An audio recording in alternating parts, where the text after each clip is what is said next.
Salam, selamat pagi Ibu dosen dan teman-teman semua. Perkenalkan, saya Nelson Rudolf Christian, mahasiswa PPG Calon Guru Bimbingan dan Konseling tahun 2026 dari LPTK Unwira Kupang. Berikut merupakan simulasi video praktikum konseling individual dalam menangani kasus kebiasaan menunda mengerjakan tugas menggunakan pendekatan realitas dengan teknik WDEP. Video ini untuk memenuhi tugas ujian akhir semester daripada mata kuliah praktikum konseling individual. Terima kasih, selamat menyaksikan. Halo, permisi. Selamat pagi. Selamat pagi, Pak. Pagi.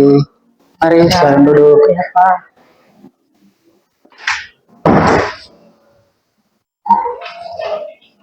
Oke. Apakah tempat duduknya sudah nyaman? Tempat duduknya sudah nyaman, Pak. Baik, terima kasih sudah mau datang ke ruang konseling hari ini. Sebelumnya apa kabar? Kabar saya baik, Pak. Tapi ada sedikit hal yang mengganggu saya, Pak. Makanya hari ini saya datang untuk bertemu dengan Pak. Oh, ada hal yang mengganggu. Baik, saya mengerti perasaan kamu. Bagaimana aktivitas hari ini di sekolah? Pelajaran apa saja? Aktivitas hari ini baik, Pak. Tetapi kami tadi ada pelajaran matematika, bahasa Inggris, dan juga IPS, Pak. Wah, matematika, bahasa Inggris, sama IPS ya? Iya, Pak. Mata pelajaran yang cukup menguras tenaga. Iya, Pak. Baik, terima kasih adik sudah mau datang ke ruang konseling. Sebelum kita lanjut, Pak ingin tanya, apakah ini sudah pernah mengikuti konseling atau ini yang pertama kali? Jadi sebelumnya itu saya belum pernah Pak mengikuti kegiatan konseling.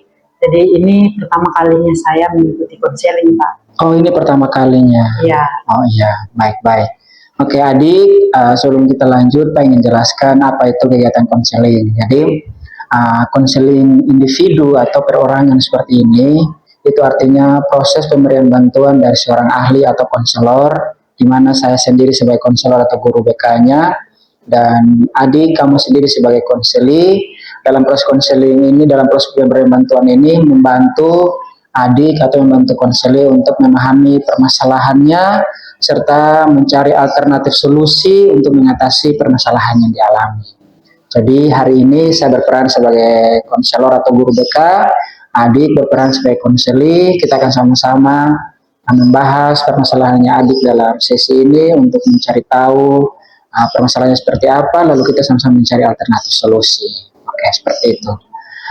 Adik tidak perlu takut, di tempat ini dijamin kerahasiaannya. Jadi hal pertama yang Pak mau sampaikan kepada adik bahwa adik tidak perlu takut untuk bercerita, menyampaikan permasalahannya. Setiap hal yang disampaikan dengan baik, karena Pak tidak akan menyampaikan itu kepada siapapun. Pak akan menjaga itu sebagai kerahasiaan. Yang kedua, Pak harap ada keterbukaan di antara kita. Apa yang adik sampaikan benar-benar tidak dimanipulasi, apa yang disampaikan benar apa adanya, supaya membantu kita untuk menggali masalah dan mencari solusi yang adik sebentar hadapi dari masalah tersebut.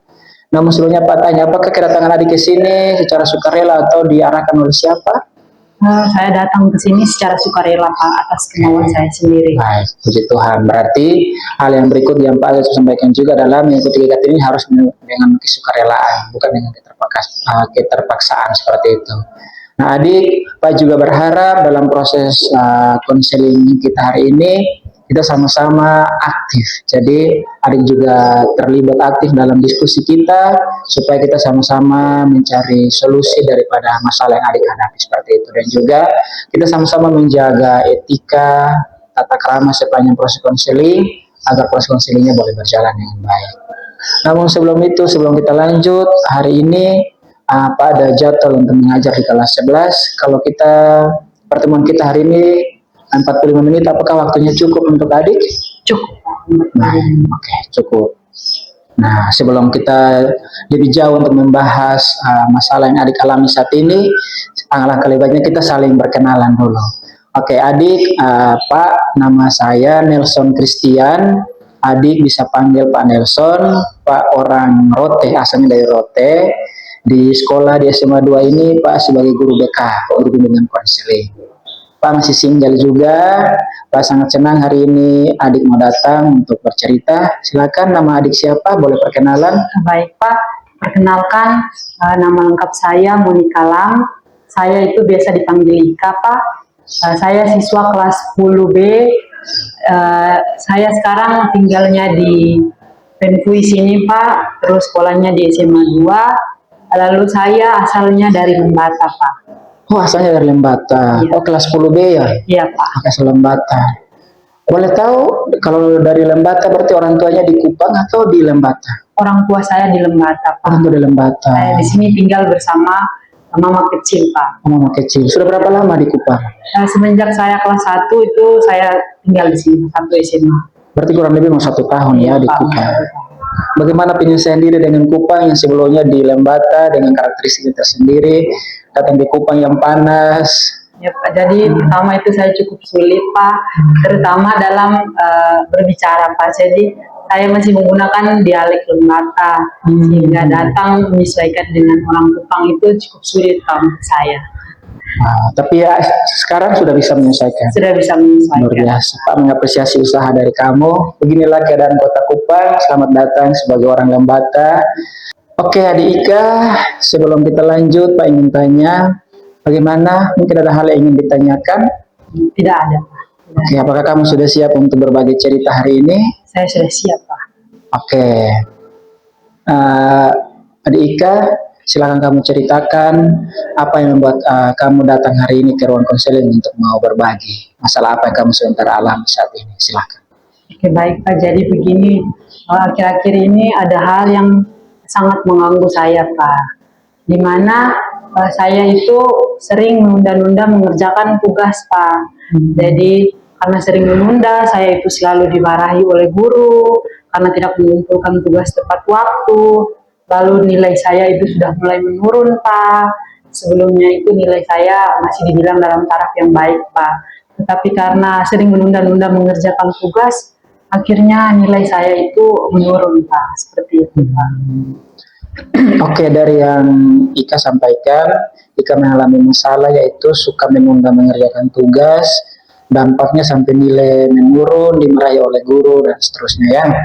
Baik, kira-kira bagaimana kebiasaan kamu ketika diberikan tugas oleh guru?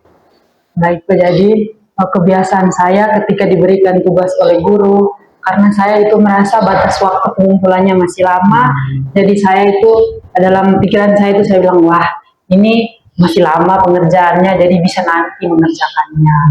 Kemudian saya itu lebih memilih melakukan aktivitas-aktivitas lain Pak, seperti main HP, scroll-scroll media sosial.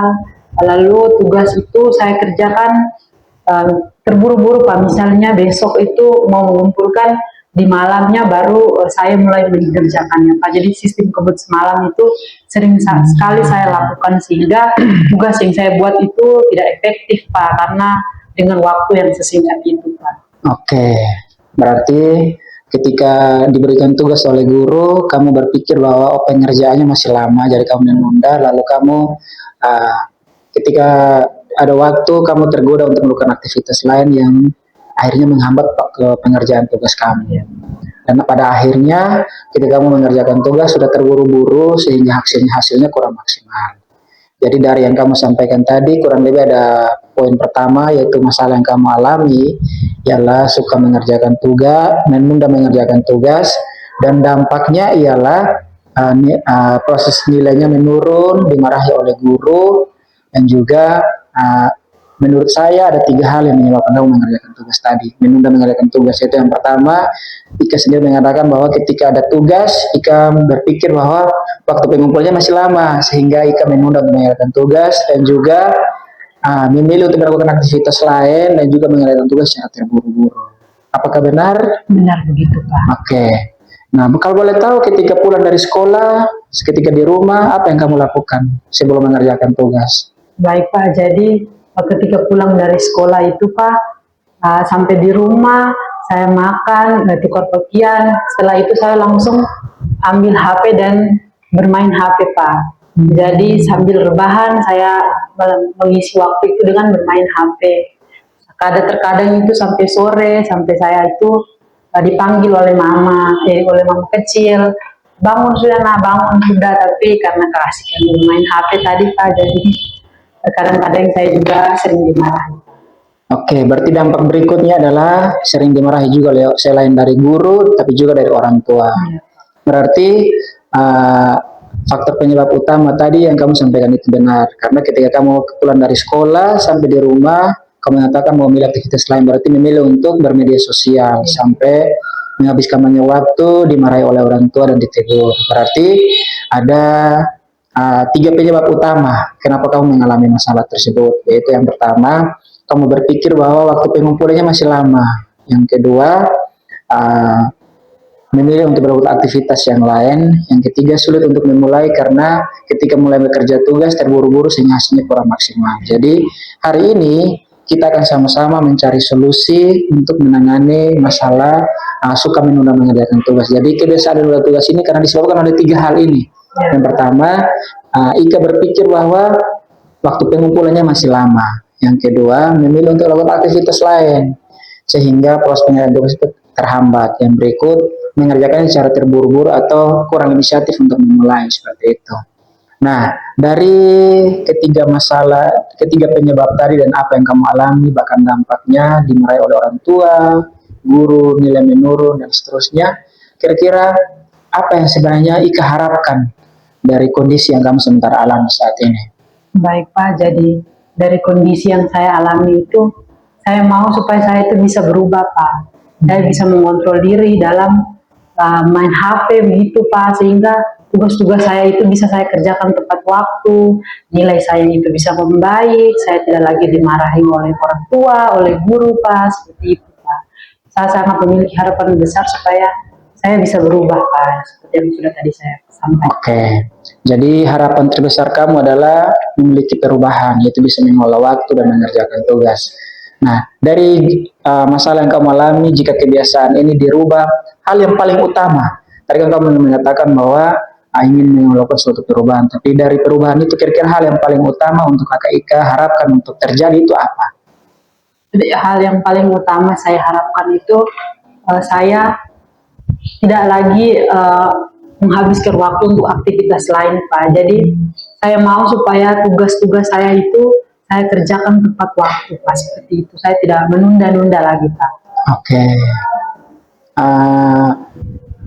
Kira-kira kenapa kamu ingin untuk melakukan perubahan ini? Kenapa punya harapan untuk ingin berubah supaya bisa mengontrol waktu dengan baik, tidak menghabiskan waktu bermedia sosial, dan ingin supaya mengerjakan tugas tepat waktu? Hal yang paling mendasar itu apa? Hal yang paling mendasar itu karena saya kan seperti yang saya bilang tadi, nilai saya akhir-akhir ini menurun Pak. Saya sudah mulai merasakan dampaknya bahwa sering menunda tugas itu ternyata seberpengaruh itu terhadap saya Pak. Jadi saya mau supaya hal ini itu tidak terjadi lagi Pak, seperti itu Pak. Oke, berarti harapan utama kamu adalah ingin untuk melakukan perubahan dari masalah kebiasaan menunda mengerjakan tugas ini, dan ingin supaya bisa memperbaiki nilai, supaya dampak yang kamu alami tadi yaitu nilai menurun, dimarahi guru orang tua itu tidak terjadi lagi ke depan. Oke.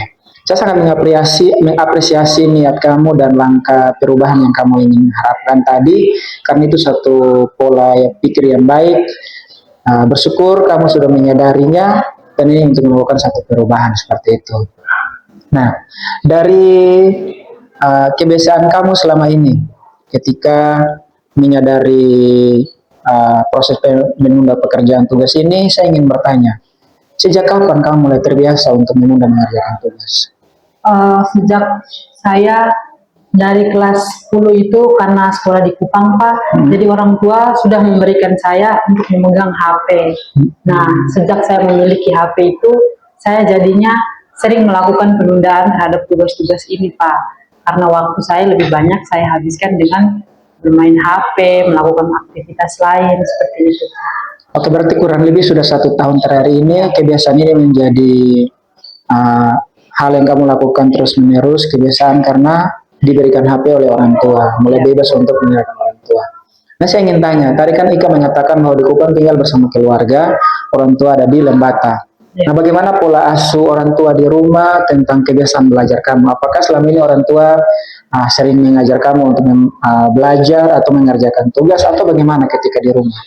Jadi ketika di rumah itu kami diberikan waktu Pak untuk belajar itu setelah selesai mengerjakan tugas di sore hari Pak.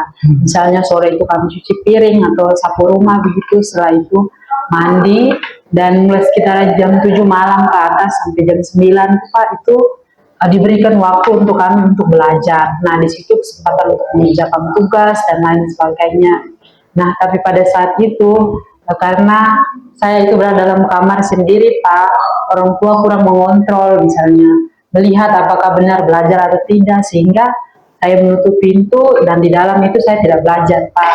Tapi saya lebih memilih untuk memainkan HP saya Pak, jadi lebih banyak saya scroll-scroll, tapi orang tua pikirnya saya belajar, ternyata saya tidak belajar.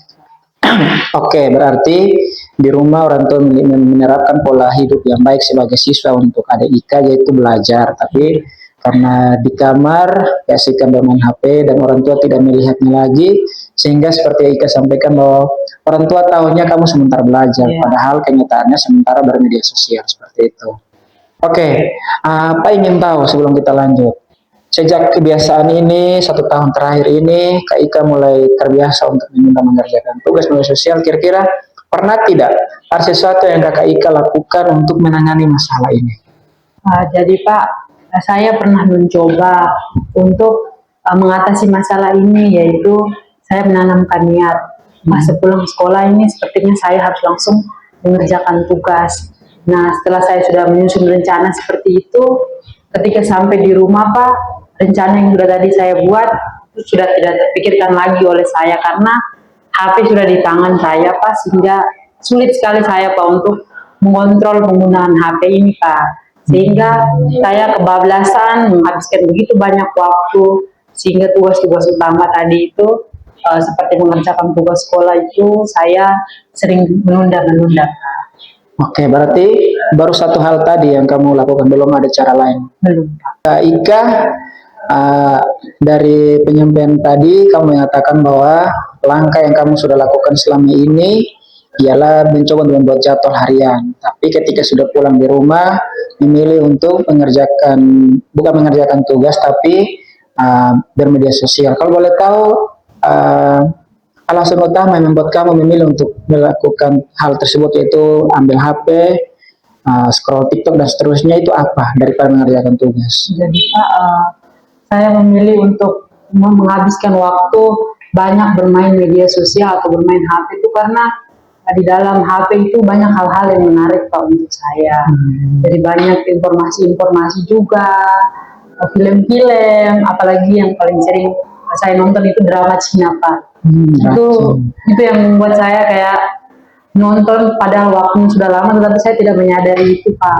Ternyata misalnya saya sudah 3 jam, 4 jam, saya rasanya baru sebentar, tetapi ternyata waktu yang saya habiskan itu sudah sebanyak itu Pak. Jadi saya tidak sadar begitu Pak. Oke, rata-rata waktu yang kamu habiskan untuk bermedia sosial dalam satu hari itu kira-kira berapa lama? 4-6 jam Pak. 4-6 jam. Ya. Oke. Tadi Ika mengatakan bahwa dalam satu hari rata-rata waktu yang dipakai untuk bermedia sosial itu 4-6 jam. Ya. Lalu kapan kamu mulai mengerjakan tugas? Tadi kamu mengatakan bahwa deadline-nya sudah dekat baru mulai mengerjakan. Kira-kira kapan kamu mulai mengerjakan tugas? Jadi Pak, tugas itu biasanya saya kerjakan di jam 8 atau jam 9 ketika kadang saya melihat poster, aduh ternyata ini misalnya ada pelajaran matematika. Nah, matematika itu ternyata ada tugas nih, besoknya harus dikumpulkan. Nah, dari jam itu Pak, saya mulai start untuk mengerjakan tugas Pak. Jadi setelah start itu mau sampai tengah malam juga, saya tetap berusaha untuk mengerjakan tugas itu Pak. Tetapi seperti yang sudah saya bilang tadi, waktunya sangat terburu-buru Pak. Sehingga sudah tengah malam juga. Jadi kadang-kadang tugas yang saya kerja itu tidak efektif Pak. Ya, lalu bagaimana perasaan kamu ketika deadline-nya sudah sangat dekat? Misalkan seperti kamu mengatakan tadi jam 8-9 baru mengerjakan sampai lat, baru esoknya ke sekolah. Kira-kira bagaimana perasaan kamu ketika mengerjakan tugas dengan deadline yang begitu mepet? Jadi pas saya sangat panik Pak, ketika sedang bekerja, aduh ini besok harus dikumpulkan, dan baru saya kadang tugasnya itu sulit Pak. Jadi otak saya itu blank secara tiba-tiba begitu Pak. Kerja saja sesuai dengan apa yang ada, yang penting kerja Pak. Tapi ternyata hal itu tidak efektif Pak untuk mengerjakan tugas seperti itu Pak. Oke, dari yang kamu sampaikan ini saya menyimpulkan ada tiga hal yang kamu lakukan ketika mendapatkan tugas. Yang pertama, rencana yang kamu buat ketika pulang sekolah itu mengerjakan tugas, tapi memilih untuk bermedia sosial dari jam 4 sampai 4 jam sampai 6 jam dalam satu hari.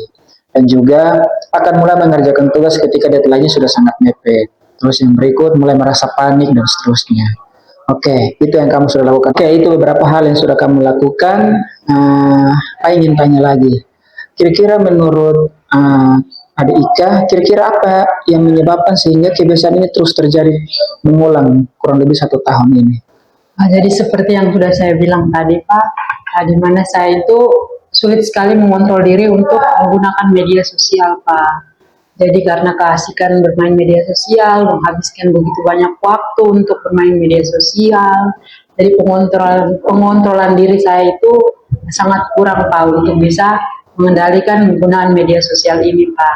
Sehingga kebiasaan saya untuk menunda-nunda mengerjakan tugas itu terus terjadi sampai saat ini Pak. Oke, berarti sama seperti yang kita bahas bersama di awal tadi, bahwa memang tidak ada hal lain ya, selain karena termudah untuk terpengaruh untuk bermain HP, karena waktu pengerjaan tugas masih sangat lama, sehingga hal ini menyebabkan kebiasaan ini terus terjadi. Nah, menurut Ika, hal positif apa yang kamu miliki sehingga ada kerinduan untuk memperbaiki kebiasaan menunda pengerjaan tugas ini? Hal positif yang saya miliki itu Pak, saya memiliki keinginan untuk berubah Pak. Jadi saya mau supaya saya itu bisa mengontrol diri dalam penggunaan HP, sehingga saya bisa mengatasi permasalahan saya ini, yaitu sering menunda-nunda mengerjakan tugas Pak. Oke, berarti ada hal positif seperti yang sampaikan tadi juga ya, bahwa ada keinginan untuk berubah. Nah, kira-kira hal yang paling mendasari kamu untuk ingin berubah itu apa? Yang paling mendasari saya itu Pak, jadi saya sudah dipercayakan oleh orang tua untuk datang bersekolah di Kupang. Jadi tentunya saya juga memiliki rasa untuk supaya lebih bisa bertanggung jawab dengan kepercayaan yang diberikan orang tua. Jadi di antara semua anak, cuma saya sendiri yang dipercayakan, masih SMA tetapi dikirim untuk menuntut ilmu di Kupang. Nah tentunya saya harus bisa untuk menjaga kepercayaan ini dengan memberikan prestasi yang terbaik, belajar yang rajin, sehingga nilai yang saya peroleh itu baik, sehingga orang tua juga bisa melihat bahwa ternyata saya itu bisa menjaga kepercayaan mereka, saya bisa memberikan yang terbaik untuk kedua orang tua saya Pak, seperti itu Pak. Oke, sangat luar biasa, saya sangat mengapresiasi kesadaran dan tekad kamu untuk menjadi anak yang membanggakan orang tua. Kamu sudah menyadari kebiasaan prokrastinasi atau menutupi hal yang tidak baik, dan kamu masih punya semangat juang yang tinggi. Itu satu hal yang positif, itu satu hal yang sangat baik. Nah, Adik Ika, menurut Ika, apakah kebiasaan yang kamu lakukan ini sudah membuat kamu mencapai tujuan, yaitu kamu rindu untuk bisa menimba ilmu dengan baik, bersekolah dengan baik untuk bisa mencapai masa depan bagaikan orang tua. Nah, kira-kira dengan kebiasaan kamu ini, apakah itu mendukung kamu untuk mencapai tujuan tersebut? Jadi kalau menurut saya, hal yang saya lakukan itu tidak mendukung saya untuk mencapai tujuan tersebut Pak. Oke, kenapa tidak mendukung? Karena saya lebih banyak menghabiskan waktu untuk bermain HP. Tugas-tugas menjadi terabaikan. Nah, karena saya mengabaikan tugas-tugas, saya mengharapkan untuk saya bisa memperoleh nilai yang baik, bisa membanggakan orang tua, tapi yang saya lakukan bukannya rajin mengerjakan tugas, tetapi lebih banyak saya bermain HP Pak. Oke, sekali lagi Pak ingin tanya dan memastikan, dampak apa yang kamu sadari? Tadi kamu sudah menjelaskan beberapa hal di awal, tapi Pak ingin tanya lagi, dampak apa yang paling kamu sadari daripada kebiasaan ini? Jadi dampak yang paling saya sadari itu Pak, yang pertama itu saya nilai saya itu menurun Pak. Lalu saya juga sering dimarahi oleh guru. Kemudian karena tadi melakukan sistem sebut semalam Pak, sehingga pada saat besok pagi ke sekolah itu kondisi fisik saya itu tidak kuat Pak karena kurang istirahat Pak, seperti itu. Oke. Dari dampak-dampak yang kamu alami tadi, apakah kamu ingin terus mengalami hal tersebut? Ya yang pasti tentunya saya sudah memilih datang ke bertemu Depa di sini. Yang pastinya saya tidak ingin hal itu untuk terus terjadi. Saya datang, saya mau supaya saya bisa berubah Pak. Saya tidak ingin hal seperti ini terus terjadi dalam diri saya Pak. Oke. Berarti dari yang kamu sampaikan tadi, hasil daripada evaluasi pribadi, pengakuan pribadi kamu bahwa kebiasaan ini tidak mendukung kamu untuk mencapai tujuan belajar, dan juga solusi yang kamu sudah lakukan sebelumnya, menurut kamu apakah efektif, yaitu dengan hanya membuat jadwal pribadi? Nah, menurut saya itu tidak efektif Pak, karena saya hanya melakukan satu solusi saja, sedangkan masih bisa ada cara lain mungkin yang bisa lebih efektif untuk saya. Karena godaan HP itu sangat besar, kalau saya hanya mengandalkan satu solusi saja, itu tentunya tidak efektif untuk saya Pak. Oke. Terima kasih untuk keterbukaan kamu sampai sejauh ini.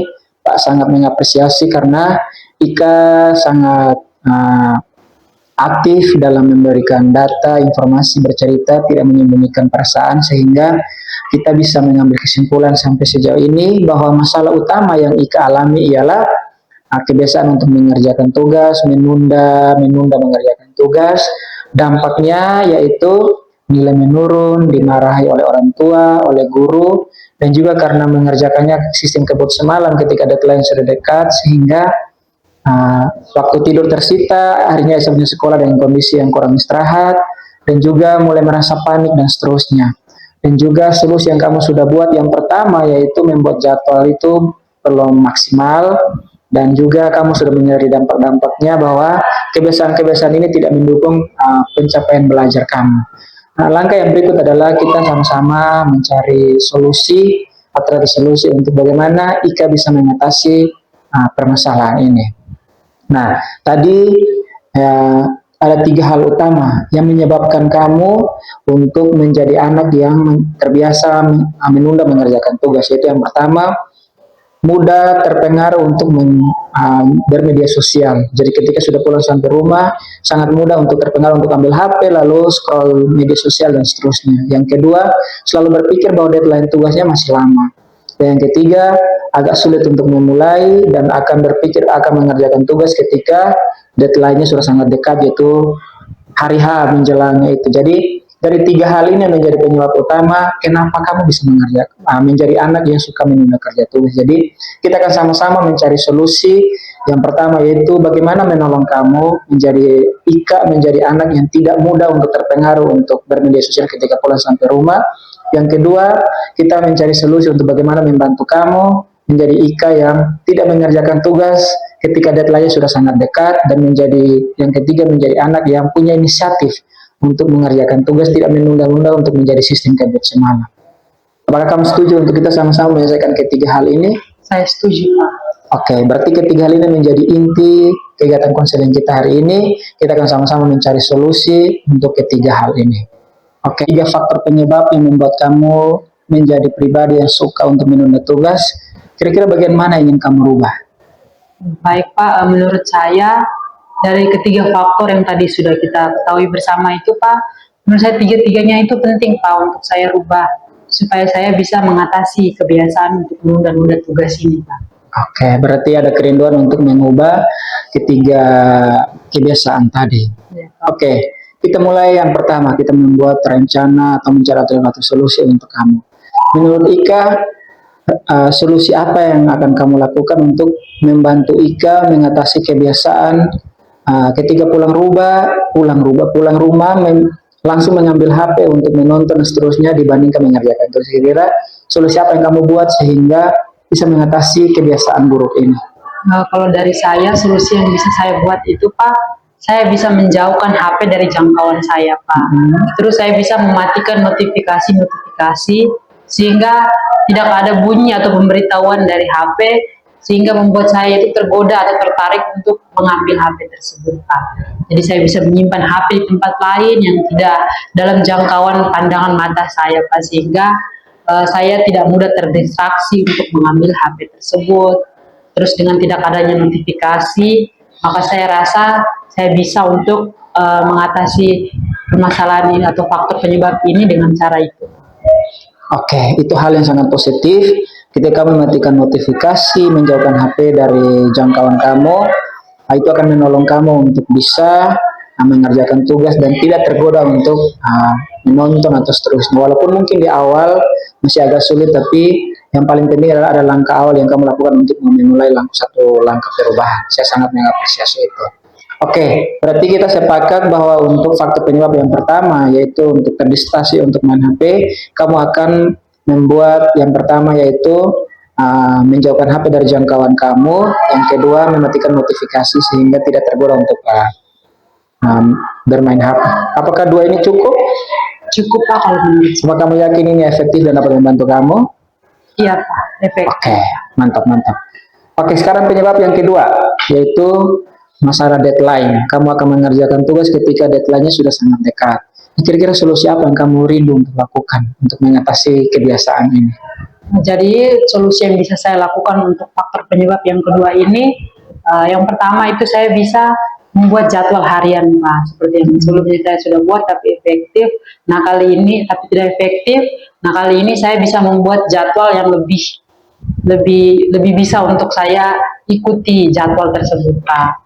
Lalu yang kemudian saya harus bisa mengerjakan tugas di hari yang sama saat tugas itu diberikan, sehingga saya tidak lagi menunda-nunda untuk mengerjakan tugas. Mungkin seperti itu, Pak, kalau untuk faktor yang kedua ini solusinya. Oke, berarti yang kamu lakukan adalah kembali membuat jadwal secara pribadi dan ketika pulang langsung untuk mengerjakan tugasnya, ya tidak menunda lagi. Ya. Menurut saya, seandainya kamu ditambahkan dengan membagi deskripsi tugas dari tugas yang besar ke yang kecil, sehingga kamu punya patokan langkah-langkah untuk mengerjakan tugas tadi. Menurut saya jika kamu lakukan ini, positifnya adalah kamu sudah memetakan tugas-tugas yang sulit dan juga tugas-tugas yang gampang, sehingga ketika kamu pulang, kamu akan memilih, oh saya akan mengerjakan tugas ini dulu, setelah itu baru yang ini. Jadi ada langkah-langkah yang lebih konkret. Jadi kalau menurut kami ini hal yang positif, kamu bisa lakukan seperti itu. Bagaimana menurutmu? Menurut saya itu bisa untuk saya lakukan, Pak, karena itu sangat baik sekali, karena saya bisa membagi-bagi tugas dalam bagian yang kecil-kecil, sehingga saya tidak merasa pusing, Pak, aduh tugas ini banyak sekali. Tetapi kalau saya mengerjakannya sedikit-sedikit, mungkin beban saya itu bisa berkurang sedikit-sedikit. Oke, dan penyebab yang ketiga yaitu punya inisiatif untuk bisa mengerjakan tugas, tidak tergesa-gesa dan juga tidak panik dan tidak khawatir. Jadi kira-kira apa yang kamu lakukan untuk bisa mengatasi masalah ini? Faktor yang ketiga tadi, solusi yang bisa saya buat yaitu saya bisa menuliskan cita-cita saya, Pak. Jadi saya itu ingin menjadi seorang ibu guru, Pak. Jadi saya bisa menempel tulisan itu besar-besar di kamar saya, sehingga itu tentunya menjadi motivasi yang bisa saya lihat setiap harinya, Pak. Sehingga ketika saya mau melakukan atau menunda mengerjakan tugas atau mau melakukan sistem kebut semalam, saya bisa melihat kembali cita-cita saya itu, sehingga saya berpikir dalam diri bahwa saya tidak boleh melakukan kesalahan yang sama lagi, karena saya harus buat yang terbaik supaya saya bisa mencapai cita-cita saya bisa menjadi seorang ibu guru yang hebat. Yaitu untuk mencapai hal tersebut saya harus bisa memulainya dari hal-hal kecil seperti ini, yaitu mengerjakan tugas tepat waktu. Oke, luar biasa. Pak sangat mengapresiasi langkah-langkah yang Ika sudah rencanakan untuk lakukan. Pak ingin tanya, apa kamu sudah siap untuk menjalankan rencana-rencana tersebut? Saya sangat siap, Pak, untuk menjalankan rencana-rencana tersebut, karena keinginan saya untuk berubah itu sangat besar, Pak. Jadi saya yakin saya pasti bisa dan saya siap untuk menjalankan ini. Oke, Jika dikalkulasikan dalam bentuk angka dari 1 sampai 10, seberapa yakin kamu melakukan rencana-rencana tersebut? Di angka berapa? Jadi saya harus bisa percaya diri Pak. Kalau dari skala 1 sampai dengan 10, saya memiliki keyakinan di angka 8 Pak. Angka 8. Ya Pak. Oke, satu keyakinan yang baik. Semoga setelah kembali dari sini, solusi-solusi yang sudah kamu sampaikan tadi bisa menjadi penolong bagi kamu untuk keluar dari situasi kebiasaan menunda tugas ini. Oke Kak Ika, terima kasih untuk keterbukaan dan kejujurannya dari semua yang sudah kamu sampaikan. Kira-kira hal penting apa yang kamu pelajari dari pertemuan kita hari ini? Baik Pak, jadi dari pertemuan kita kali ini, hal penting yang bisa saya pelajari itu bahwa saya menyadari bahwa kebiasaan saya yang sering menunda-nunda tugas itu bisa berdampak negatif terhadap saya, di mana nilai-nilai yang saya peroleh itu semakin buruk. Kemudian saya sering dimarahi oleh guru dan juga orang tua karena kebiasaan saya ini, Pak. Seperti itu, Pak. Oke, terima kasih. Bisakah kamu menceritakan poin-poin penting yang sudah kita bahas bersama hari ini? Baik, Pak. Jadi yang sudah kita bahas hari ini itu saya sudah yang tadi seperti sudah saya bilang, saya menyadari bahwa kebiasaan saya menunda-nunda tugas ini tentunya berdampak negatif terhadap saya. Lalu faktor penyebab saya sering melakukan hal ini, yaitu yang pertama itu karena saya lebih banyak menghabiskan waktu untuk bermain media sosial, sehingga tugas utama saya untuk belajar itu sering terabaikan. Kemudian saya kurang inisiatif untuk memulai mengerjakan tugas. Jadi karena batas waktunya masih lama, akhirnya saya memilih untuk ini kan masih lama, jadi bisa dikerjakan nanti. Nah, hal itu yang membuat keterusan terjadi seperti itu, sehingga saya juga sering melakukan sistem kebut semalam, Pak. Jadi saya mengerjakan tugas itu terburu-buru di saat misalnya waktu pengumpulannya besok, maka di malam harinya itu saya melakukan sistem kebut semalam. Jadi semua tugas sebanyak apapun itu saya berusaha supaya mengerjakannya di saat itu juga. Nah, hal ini menyebabkan tadi seperti yang sudah kita bilang Pak, bahwa sampai di sekolah, saya pergi ke sekolah itu dalam kondisi yang tidak fit Pak, karena kurang istirahat. Jadi saya sudah juga memperoleh solusi dari permasalahannya. Ada beberapa solusi, yaitu saya bisa menjauhkan HP dari jangkauan saya, kemudian mematikan notifikasi, lalu saya juga bisa membuat jadwal harian saya supaya lebih terarah kegiatan saya sehari-harinya. Kemudian saya juga bisa menempelkan cita-cita atau menuliskan cita-cita saya besar-besar di kamar, sehingga hal itu menjadi motivasi saya untuk tetap konsisten menjalankan berbagai solusi yang tadi sudah kita bahas bersama. Seperti itu. Oke, terima kasih Ika. Dari penyampaian kamu, saya mengambil kesimpulan bahwa kamu sudah benar-benar memahami letak permasalahan kamu menyadari dampak dari kebiasaan tersebut, dan juga kamu menyadari faktor penyebabnya, dan kamu juga sudah memutuskan solusi-solusi yang akan kamu lakukan. Apa harapan kamu setelah kembali dari sini? Harapan saya tentunya semoga saya bisa konsisten menjalankan setiap solusi ini, Pak. Supaya dengan kekonsistenan saya tentunya perubahan itu pasti terjadi jika saya konsisten. Jadi semoga Pak pulang ini saya tetap berpegang teguh terhadap solusi-solusi yang tadi, sehingga saya bisa mengatasi permasalahan utama saya, yaitu sering menunda-nunda mengerjakan tugas ini, Pak. Oke, terima kasih. Harapan yang sangat baik. Kak Ika, terima kasih sudah hadir hari ini, datang berbagi cerita, dan sudah mengikuti proses konseling dengan baik hari ini.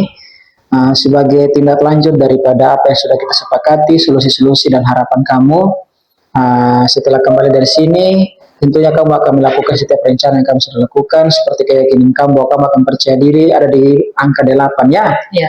Untuk itu, di pertemuan berikutnya di minggu depan di hari Senin di jam yang sama, apakah kamu bisa? Saya bisa, Pak. Oke, nanti di hari Senin minggu depan kita akan bertemu lagi untuk melihat kembali progres sejauh mana kamu menangani kebiasaan menunda tugas ini, bagaimana kamu menerapkan solusi-solusi yang kamu sudah lakukan, hal baru apa yang sudah terjadi, untuk kita diskusikan bersama dan kita tindak lanjuti di minggu depan. Oke, mungkin ada yang ingin kamu tanyakan atau kamu sampaikan? Sudah, Pak. Tidak. Oke, baik, terima kasih. Sekali lagi saya minta terima kasih banyak dan juga mohon maaf jika sepanjang proses kita berdiskusi bercerita di sini ada hal yang kurang berkenan. Mohon maaf. Sampai jumpa di hari Senin minggu depan di jam yang sama di ruang konseling ini. Ya, Pak. Oke, Ika, terima kasih banyak. Pak, sudah meluangkan Hati-hati di jalan. waktu. Oke, mari.